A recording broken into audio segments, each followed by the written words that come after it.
Good morning guys. Rajasthan में होने वाली भर्ती परीक्षाओं के लिए आज का हमारा राजस्थान जीके से टॉपिक रहेगा, वो रहेगा राजस्थान में पर्यटन।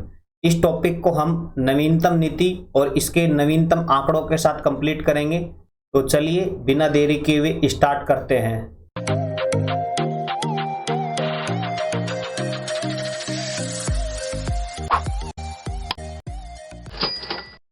Question number first, Chavand, Haldi Ghati, Gogunda, Kumbhalgarh, Diver, Udaipur को सम्मिलित करते हुए 100 करोड़ की लागत से किस पर्यटन सर्किट का निर्माण किया जाएगा? ऑप्शंस देखिए, Maharana Pratap circuit, Mewar circuit, Merwara circuit, option D Shekhawati circuit. तो देखिए जो ऊपर लिखे हुए जो भी नाम है ये एक पर्टिकुलर एक व्यक्ति से संबंधित है और वो है हमारे वीर शिरोमणि महाराणा प्रताप। जैसे कि हम बात करें कुंभलगढ़ यानी कि 1540 में इनका यहाँ पर जन्म हुआ था। फिर उसके बाद गोगुंदा में इनका राज्याभिषेक हुआ था और उसके बाद इन्होंने जो हल्दी घाटी की लड़ाई लड़ी थी 1576 में, और उसके बाद चावंड जो कि इन्होंने 1585 में अपनी राजधानी बनाई थी। और इधर है दिवेर हमारा, जो कि दिवेर का युद्ध लड़ा गया था 1582 में। और उदयपुर जो इनका क्षेत्र रहा, इनका लालन पासन का या फिर इनका कार्य क्षेत्र भी हम कह सकते हैं कि जो इनका कार्य क्षेत्र था वो था उदयपुर जिला। तो ये जो भी स्थान है ये है हमारे वीर शिरोमणि महाराणा प्रताप से संबंधित। तो यही यहाँ पर सर्किट बनाया जाएगा, यानी कि यहाँ पर हमारा ए ऑप्शन राइट आंसर हो जाएगा। महाराणा प्रताप सर्किट यहाँ पर बनाया जाएगा 100 करोड़ की लागत से। देखिए अब क्वेश्चन ये इस प्रकार भी आ सकता है कि महाराणा प्रताप सर्किट में किस स्थान को सम्मिलित नहीं किया गया है। तो देखिए यहाँ पर एक तो आएगा आपका चित्तौड़गढ़, चित्तौड़गढ़ को शामिल नहीं किया गया है। और इसी के अलावा यहाँ पर एक शब्द और आ सकता है या स्थान नाथ द्वारा। ये दो नाम आपको याद रखने हैं जिनको कि महाराणा प्रताप सर्किट में इंक्लूड नहीं किया गया है, क्योंकि इनका संबंध कोई यहाँ से खास नहीं है। सिर्फ ये मेवाड़ क्षेत्र के अंतर्गत आने वाले स्थान है। देखिए ये जो स्थान है वो आते हैं हमारे मेवाड़ सर्किट के अंतर्गत। मेवाड़ सर्किट के अंतर्गत जो आते हैं उनमें है हमारा उदयपुर और उदयपुर के साथ साथ कुंभलगढ़। तो देखिए यहाँ पर यानी कि हमारा हो जाएगा चित्तौड़गढ़, नाथद्वारा, उदयपुर और कुंभलगढ़। ये तो आते हैं हमारे मेवाड़ सर्किट में। यदि हम चित्तौड़गढ़ और नाथद्वारा इन दोनों को हटा देते हैं तो फिर वो जो सर्किट बनेगा चावंड, हल्दी घाटी, गोगुंदा और दिवेर, इनको मिला के वो बनेगा हमारा महाराणा प्रताप सर्किट। इसके अलावा देखिए मेरवाड़ा सर्किट, तो ये हमारा अजमेर में है। अजमेर, मेरवाड़ा, पुष्कर, मेड़ता इनसे सम्मिलित है। इसके बाद में है हमारा शेखावाटी सर्किट, तो ये शेखावाटी जिलों से संबंधित है, यानी कि सीकर हो गया, झुंझुनू हो गया और चूरू हो गया। तो चलिए अब चलते हैं नेक्स्ट क्वेश्चन पर। क्वेश्चन नंबर 2, राजस्थान का सबसे लंबा रोपवे किस जिले में संचालित होगा? सबसे लंबा रोपवे किस जिले में संचालित होगा? ऑप्शंस देखिए, जालोर, जयपुर, उदयपुर, अजमेर। तो यहाँ पर हमारा राइट आंसर हो जाएगा ऑप्शन बी जयपुर। देखिए अब हम इसकी बात करेंगे। तो देखिए जो जयपुर में जो सबसे लंबा रोपवे बनेगा वो बनेगा हमारा आमेर महल से लेकर जयगढ़ नाहरगढ़ तक। ये आपको याद रखना है, जयगढ़ नाहरगढ़ तक या फिर नाहरगढ़ जयगढ़ तक बनेगा आमेर महल से सबसे लंबा रोपवे। और इसकी जो कुल लंबाई होगी वो सबसे अधिक होगी, यानी कि 6.5 किलोमीटर, 6.5 किलोमीटर इसकी लंबाई होगी। इसके अंतर्गत 4 स्टेशन बनाए जाएंगे। 4 स्टेशन में देखिए सबसे पहला जो स्टेशन होगा मैं यहाँ पर लिख देता हूँ, ए नंबर, वो होगा हमारा यहाँ पर नाहरगढ़ का किला। नाहरगढ़ के बाद में जो हमारा दूसरा होगा मैं बी लिखूंगा, वो होगा हमारा जयगढ़ का किला। और जो हमारा सी होगा यानी कि तीसरा होगा वो होगा हमारा यहाँ पर माधो सिंह की थान, माधो सिंह की थान। और जो चौथा स्टेशन होगा यानी कि डी, वो होगा हमारा मावठा झील। तो आपको ये याद रखने हैं 4 स्टेशन और कहां से कहां तक ये संचालित होगा और इसकी कुल लंबाई। इसके अलावा देखिए जो जालोर में जो रोपवे है ये हमारा फर्स्ट रोपवे है जो कि सुंदा माता मंदिर पर बनाया गया है। इसके अलावा उदयपुर, तो उदयपुर में ये करणी माता मंदिर पर बनाया गया है, और उसके अलावा अजमेर में, तो अजमेर में जो सावित्री माता मंदिर है पुष्कर के अंतर्गत, वहां पर ये रोपवे बनाया गया है, जिसमें से फर्स्ट है हमारा जालोर। इससे पहले जो सबसे लंबा था वो भी ये जालोर का ही था, और इसकी जो लंबाई थी वो थी 800 मीटर। लेकिन अब ये बनेगा, अभी तक प्रेजेंट में नहीं है, लेकिन ये संचालित होगा। करंट अफेयर्स का ये क्वेश्चन है। चलिए अब चलते हैं नेक्स्ट क्वेश्चन पर। क्वेश्चन नंबर 3, यूनेस्को द्वारा धरोहर सूची में ऐतिहासिक स्थल जंतर मंतर को किस वर्ष शामिल किया गया था? ऑप्शंस देखिए, 1985 में, 2010 में, 2013 में, 2019 में। तो यहां पर हमारा राइट आंसर हो जाएगा ऑप्शन बी, 2010 में। 2010 में जंतर मंतर को शामिल किया गया था।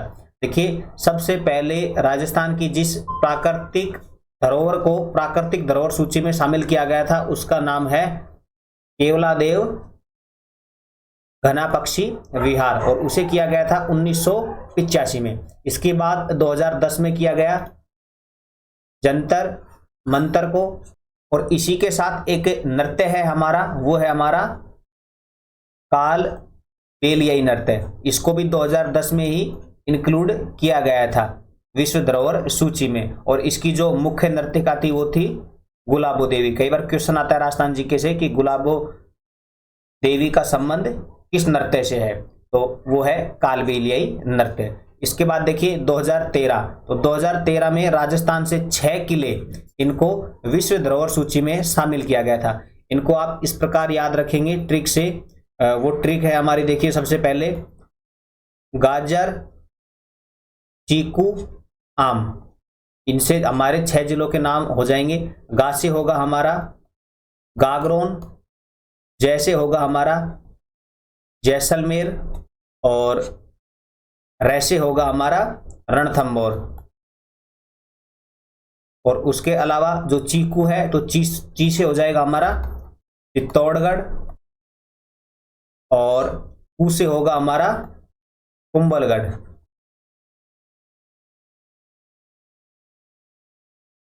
कुंभलगढ़ हो गई, कुंभलागढ़ लिख दिया। और उसके बाद आम से होगा हमारा आमेर। तो ये 6 किले हैं जिनको 2013 में इंक्लूड किया गया था विश्व धरोहर सूची में। उसके बाद देखिए 2019 में जो हमारा जयपुर शहर का परकोटा है, जयपुर शहर का जो परकोटा है उसको इंक्लूड किया गया था 2019 में। लेकिन अब प्रेजेंट टाइम में, यानी कि हम बात करें कि 2024 में, तो उसमें देखिए जो 12 के अंतर्गत रामगढ़ झील है जो क्रेटर के द्वारा निर्मित है, यानी कि वहां पर उल्का पिंड गिरा था तो उसके द्वारा एक झीलनुमा संरचना बन गई थी, तो उसको भी अब भू विरासत में इंक्लूड किया गया है। तो मैं यहां पर लिख लेता हूं, जो रामगढ़ क्रेटर है हमारा उसको भू विरासत में शामिल किया गया है, और वो है कहां पे, तो 12 में। ये भी मैं यहां पर लिख देता हूं, इसको अलग से आप याद रखना। ये करंट का हमारा क्वेश्चन है। चलिए अब चलते हैं नेक्स्ट क्वेश्चन पर। क्वेश्चन नंबर 4, राज्य सरकार द्वारा ग्रामीण क्षेत्रों में पर्यटन को बढ़ावा देने के लिए राजस्थान ग्रामीण पर्यटन नीति की कब घोषणा की गई? ऑप्शंस देखिए, सितंबर 2020, जुलाई 2021, अप्रैल 2022, नवंबर 2022। तो देखिए सबसे पहले जो यहाँ पर ऑप्शन ए है हमारा सितंबर 2020, तो देखिए इसमें किस नीति को घोषित किया गया था? तो सितंबर 2020 में जो हमारे राजस्थान की नवीनतम पर्यटन नीति, ओनली पर्यटन नीति है ये, नहीं ही कोई ग्रामीण है, नहीं कोई फिल्म पर्यटन है या कोई भी नहीं है। जो राजस्थान पर्यटन नीति है नवीनतम हमारी, वो सितंबर 2020 में उसको घोषित किया गया था। उसके बाद में जुलाई 2021, तो इसमें इको टूरिज्म नीति इसकी घोषणा की गई थी। इको टूरिज्म यानी कि पारिस्थितिक टूरिज्म नीति है, उसको घोषणा की गई थी जुलाई 2021 में। ये यहाँ पर मैं जो भी लिख रहा हूँ वो सभी की सभी नवीनतम है, ये भी आपको ध्यान रखना है। इसके बाद देखिए अप्रैल 2022, तो अप्रैल 2022 में राजस्थान फिल्म पर्यटन प्रोत्साहन नीति इसकी घोषणा की गई थी। और उसके बाद में है हमारा ऑप्शन डी, जो इस क्वेश्चन का भी राइट आंसर है, नवंबर 2022। इसमें हमारे राजस्थान की ग्रामीण पर्यटन नीति की घोषणा की गई थी, जो कि पहली बार ही की गई है और नवीनतम भी है। तो यहां पर हमारा राइट आंसर हो जाएगा ऑप्शन डी, नवंबर 2022। आपको ये नवीनतम नीतियां याद रखनी है, इनके अंतर्गत क्या क्या जो मुख्य बिंदु हैं, यानी कि किन किन बिंदुओं की घोषणाएं की गई हैं, वो आपके लिए इंपॉर्टेंट नहीं है एग्जाम की दृष्टि से। इनमें मुख्य बिंदु इस प्रकार से होते हैं, जैसे कि जो ये ग्रामीण पर्यटन नीति है हमारी, इसमें मुख्य बिंदु ये है कि जो राजस्थान की गांवों की जो कला संस्कृति है उसको जो बढ़ावा देगा, उसके लिए जो भी कोई नवीन इकाई स्थापित करेगा उसको स्टाम्प ड्यूटी में 100% सब्सिडी दी जाएगी, यानी कि कोई भी रुपया नहीं लिया जाएगा। तो इस प्रकार के कई बिंदु होते हैं जो कि हमारे एग्जाम की दृष्टि से इंपॉर्टेंट नहीं है। बस ये इंपॉर्टेंट है कि इन नीतियों को कब घोषित किया गया था, प्रथम और नवीनतम, ये आपको याद रखना है। चलिए अब चलते हैं नेक्स्ट क्वेश्चन पर। क्वेश्चन नंबर 5, राजस्थान सरकार ने दुनिया की दूसरी सबसे खूबसूरत और लग्जरी ट्रेनों में शामिल इस ट्रेन को अब डेस्टिनेशन वेडिंग के लिए इस्तेमाल करने की मंजूरी दे दी है। ऑप्शंस देखिए, village on wheels, palace on wheels, heritage on wheels, the great Aravalli train.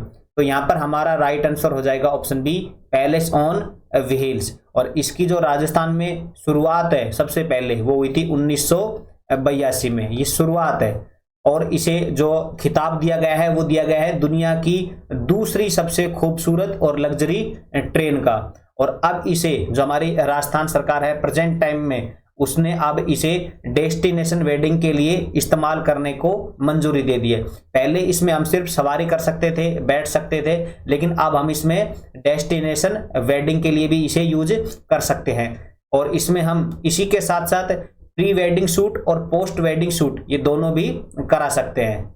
ये कोई नॉर्मल ट्रेन नहीं है, ये एक शाही ट्रेन है जिसके अंतर्गत जिम भी है, स्पा भी है, कैंटीन है, जहां पर राजस्थानी खाना या फिर सभी जो विदेशी आइटम है फूड के वो मिलते हैं। यानी कि यहाँ पर एक महाराजा जैसी फीलिंग आती है, इसी कारण इसका जो नाम है वो है पैलेस ऑन व्हील्स, यानी कि महल जो पैरों पर है। चलिए अब चलते हैं नेक्स्ट क्वेश्चन पर, और वो क्वेश्चन है हमारा 6, centre for excellence for tourism training, यानी कि CETT, centre for excellence tourism training की स्थापना कहाँ की गई है? तो कहाँ की गई है? जैसलमेर, उदयपुर, जोधपुर, कोटा। तो यहाँ पर हमारा राइट आंसर होगा ऑप्शन बी, उदयपुर में। और ये की गई है सिंगापुर के सहयोग से, CETT की स्थापना। चलिए ये क्वेश्चन सिर्फ इतना ही आपके लिए। अब चलते हैं नेक्स्ट क्वेश्चन पर। क्वेश्चन नंबर 7, राजस्थान के उस जैन मंदिर का नाम बताइए जो पाली जिले में स्थित है तथा वह मथाई या फिर कई बार नाम आता है मघाई नदी के समीप स्थित है, यानी कि किनारे पर स्थित है। तो देखिए, चौमुखा मंदिर, दिलवाड़ा का जैन मंदिर, एकलिंग जी का मंदिर, और ऑप्शन डी ऋषभदेव का मंदिर। तो यहाँ पर हमारा राइट आंसर हो जाएगा ऑप्शन ए, चौमुखा मंदिर, जिसे हम रणकपुर के जैन मंदिर के नाम से भी जानते हैं। और इनकी जो खासियत है वो है यहाँ पर 1444 खंबे हैं, और ये खंबे एक दूसरे के समान बिल्कुल भी नहीं है, यानी कि सभी की लंबाई अलग अलग है। और ये मथाई या मघाई नदी के समीप है। और इसका जो दूसरा नाम है यानी कि रणकपुर के जैन मंदिर को, उसको चौमुखा मंदिर से भी जाना जाता है। इसके अलावा दिलवाड़ा का जैन मंदिर ये आबू पर्वत पर है, यानी कि सिरोही में है।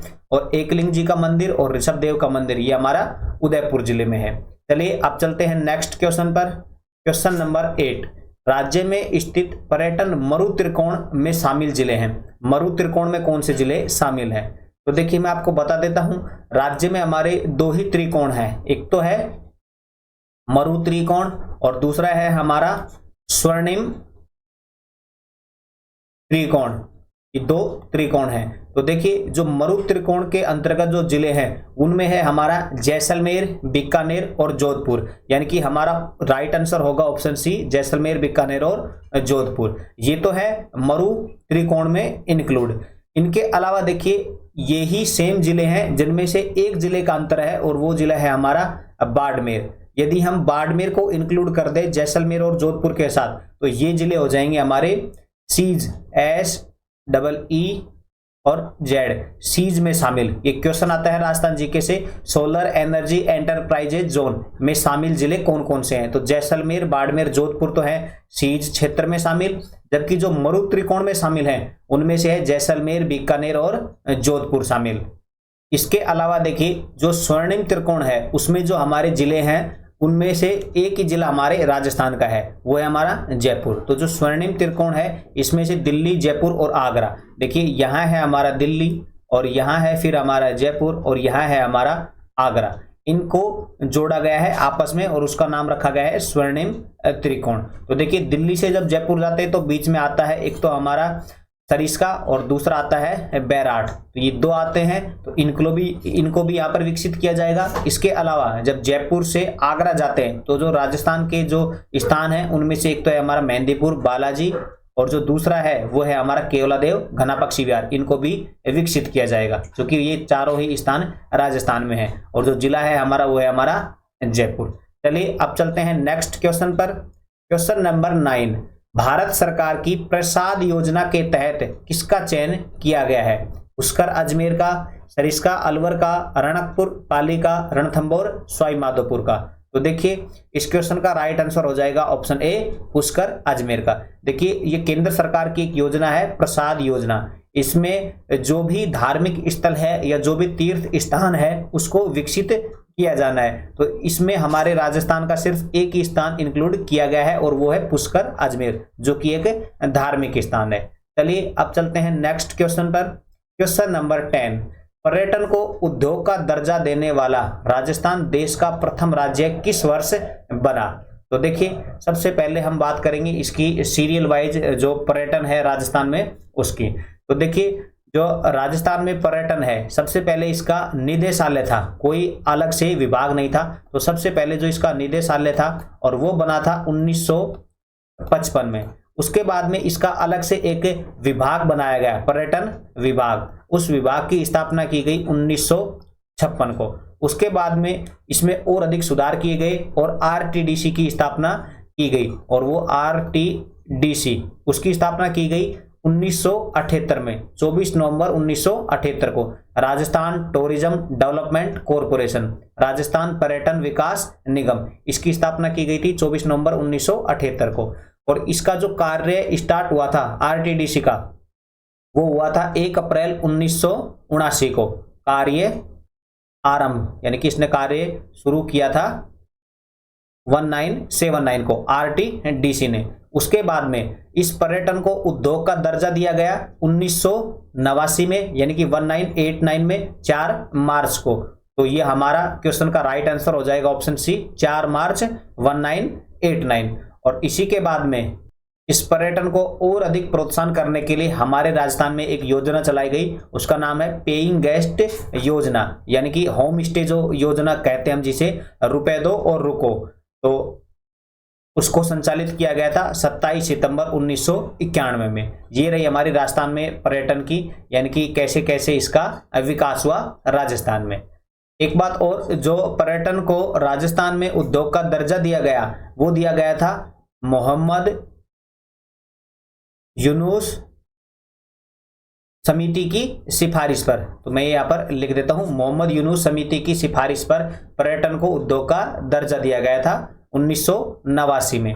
इसी के अलावा देखिए जब भी आपको आरटीडीसी की स्थापना पूछी जाएगी और उनमें से यदि ये 1978 आपको ये वर्ष नहीं दे रखी तो आपको ये 1979 वहां पर जरूर मिलेगी, 1979 वहां पर आपको मिलेगी। तो आपको ये वहां पर टिक करनी है, दोनों में से एक आपको मिलेगी, दोनों कभी भी स्थापना में एक साथ नहीं मिलेंगे। चलिए अब चलते हैं नेक्स्ट क्वेश्चन पर। क्वेश्चन नंबर 11, वर्तमान में राजस्थान पर्यटन का आदर्श वाक्य है। आदर्श वाक्य यानी कि जो हमारी पर्यटन थीम है, जो हमारा टूरिज्म स्लोगन है वो क्या है? ढोला मारू अतुल्य राजस्थान, जाने क्या दिख जाए, पधारो म्हारे देश। तो इस क्वेश्चन का राइट आंसर होगा ऑप्शन डी, पधारो म्हारे देश, जो कि 2019 से प्रभावी है, यानी कि इसको 2019 में रखा गया था। इससे पहले यानी कि जो सबसे पहले 1978 में जो हमारे राजस्थान का जो टूरिज्म स्लोगन है वो था ढोला मारू। उसके बाद में ऐतुल्य राजस्थान भी हुआ, जाने क्या दिख जाए ये पधारो हमारे देश से तुरंत पहले था, लेकिन जो 2019 से कर दिया गया है वो है पधारो हमारे देश।